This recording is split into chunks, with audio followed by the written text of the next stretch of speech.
Good afternoon, YouTube. Archer ZZ here, and this marks the very first of my how to ride a motorcycle videos. I know that there are an abundance of these out there, but I hope I can offer some insight that'll help any of the newbies out and just give me some experience vlogging and have a good time doing it.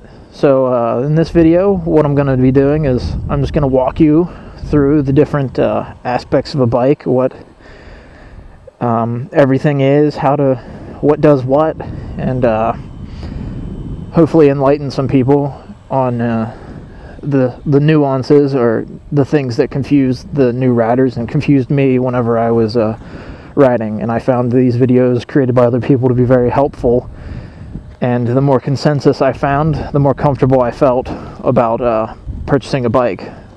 So I don't want to discourage anyone from riding a bike. I only want to encourage them to do it and do it safely.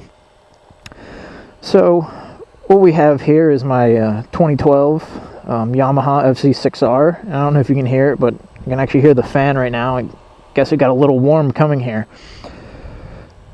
Okay, so first off, something that helped me out was you have the two sides of the bike. You have the left side and the right side. And on the left side of the bike, this is where all of your the shifting and the gearing controls are located, except for the turn signals and stuff like that. That doesn't matter.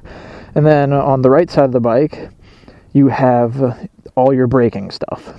So first off, I'm going to start at the handlebars and actually sit on it so you can see it a little better.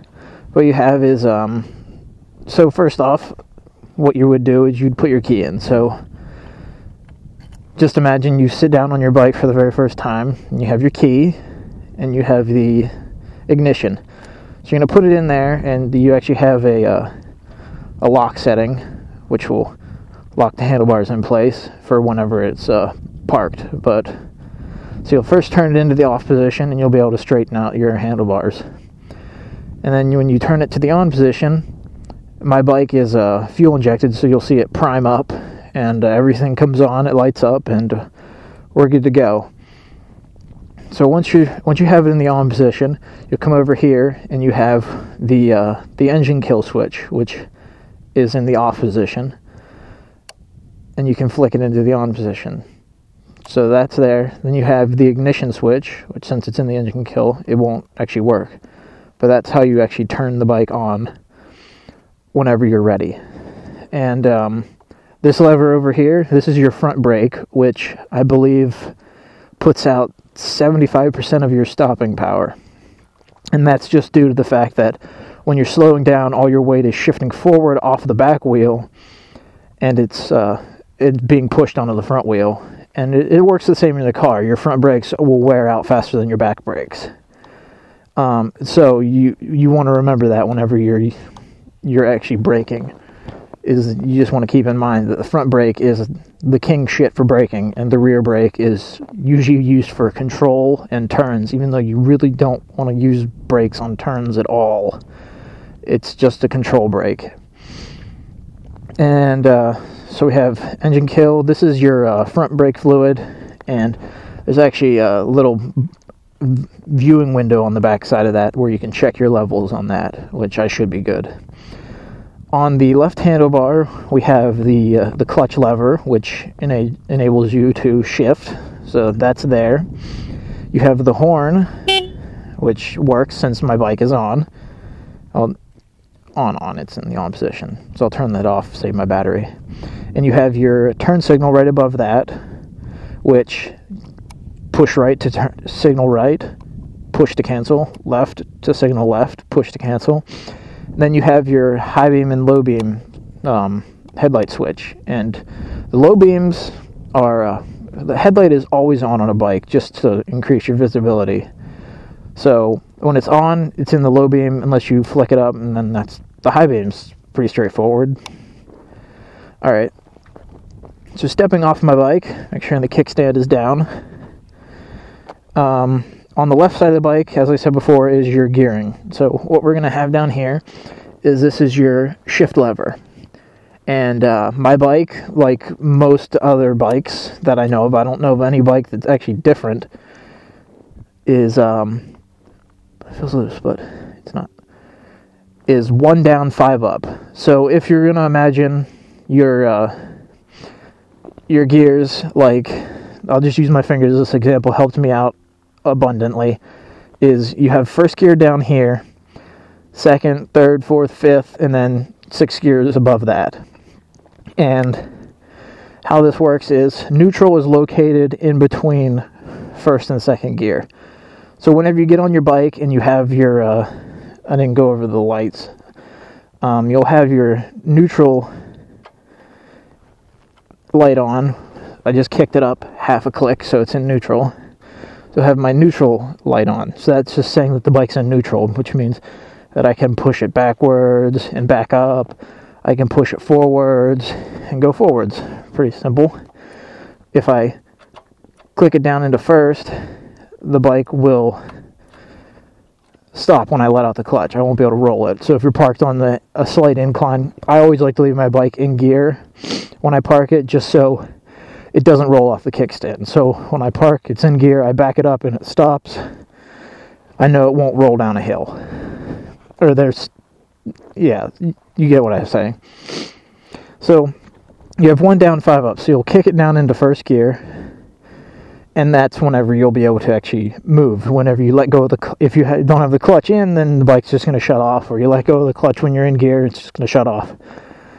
So you kick down into first gear, and then whenever you start moving and you get up to the speed you want to shift, you're going to want to pull in the clutch so it'll disengage the gears. So you'll be able to rev it and the RPMs will just fly all the way up real fast.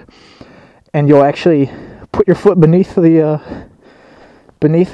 lever and you'll kick it up, and it will actually, you'll kick it up and it will stop. So you'll feel it stop, and you'll know that you've kicked it up into second gear. You'll ease off the clutch, roll onto the throttle slightly. You'll try to do your best to match the RPMs to what speed you're going, and you should feel a nice smooth transition, and your RPMs will be running lower than when they were in first gear. And it works like that whenever you go into the third gear from second gear. The gearing allows you to go higher speeds while working the engine less than what it would be in the gear before that. So there's a kick up through the gears, and when you get up into sixth gear, if you forget what gear you're in, sometimes happens on the highway, am I in fifth gear, am I in sixth gear, you'll pull the clutch in and you'll try to kick it up into seventh gear. Since there is none, it'll just be hard. The gear shift, it won't go up anymore. And it goes the same for when you're in first gear. If you push it down, it's nice and hard, and you know that I'm in first gear, I'm good to go. So that's the basics of shifting. I'll show you more later on whenever I get on the bike and I start doing actual riding. And one other thing I want to show you is, a lot of bikes have the turn that off, get my key, is you'll have your storage compartment. I know this isn't really riding related, but most have something under here. You have your little toolkit, which just it's pretty useless. I mean, it's just basic tools. So I've used it to like, you can it has the tools to take all your fairings and stuff off. Nothing like on this bike, I have the front seat. In order to take this off, I have to use it looks like an Allen wrench. So it'll have the Allen wrenches in there for that. It'll have all the Allen wrenches for the fairings, which I don't really have a need to remove. It also came with a little wire, which is for the helmet lock, and it has a little storage space. And whenever I get to the battery, my dealer, they ran me a battery tender cable, which I can plug into whenever I'm not riding my bike for a while, and that'll just prevent my battery from going dead. It'll keep it. I'll put it on a trickle charger, and it'll keep it charged a little bit. But since I ride my bike on a pretty regular basis, I don't really have to worry about that. Okay, so now that I've covered the left side of the bike, I'm going to move over to the right side of the bike. So on the left side of the bike, as I said before, you have all your brakes and your stopping. So whenever you have the front brake up here, 75% of your stopping power, and that will control the front brake. And down here you have your back brake lever, which is controlled much like the shifter. You push down to engage the back brake, which is approximately 25% of your braking. It might be less. I'm not quite sure the exact numbers. I can look them up later if someone needs to know. But consult your manual, and it'll tell you what the specifics are. And I would trust that over me. You got your right foot peg, and you got your left foot peg over there, and that's where your feet rest. You have your passenger pegs. You might have that removed. I don't know if your bike might not actually have that. But brake, and then this right here on my bike is where my oil is, and I don't want to touch it because it's really hot. But if your bike's getting low on oil or you're changing your oil, this is where you put the oil. And some bikes, my old Ninja 250, it had a little viewing glass, which when you tipped the bike up level, you would see it fill with oil, and there were 2 lines on there, and you wanted the fluids to be in between there. And it's probably similar for the front brake fluid, but I actually have a little dipstick, which I can unscrew if I want to. And it'll give you a little indication. I'm not sure what the levels need to be at. Probably just somewhere in between those 2 lines. But that's how you check the oil on my bike, at least. Yours, consult the manual, the internet, and you'll be able to figure it out. It's not too hard. But that's the basics of a bike. On my bike, it actually has an adjustable rear suspension. So I actually have a tool that I can adjust the stiffness or how soft the rear suspension is. I haven't touched it, and I'm not sure I ever will. But yeah, so that's the gist of a bike. Here's what I was talking about is the front brake fluid right in here. And I believe it's much like other bikes, is that you want this to be level when checking this. So I could just straighten out my handlebars and hold it. And if it's below a certain line, I probably need to top off my fluids. But it looks like I'm well above that line. So I'm going to hop on the bike. You should always get on your bike from the left side, just because it leans. It's easier to get on. It's just a good rule of thumb. I mean, there's no bike police that are going to stop you. Someone's walking, probably think I'm crazy.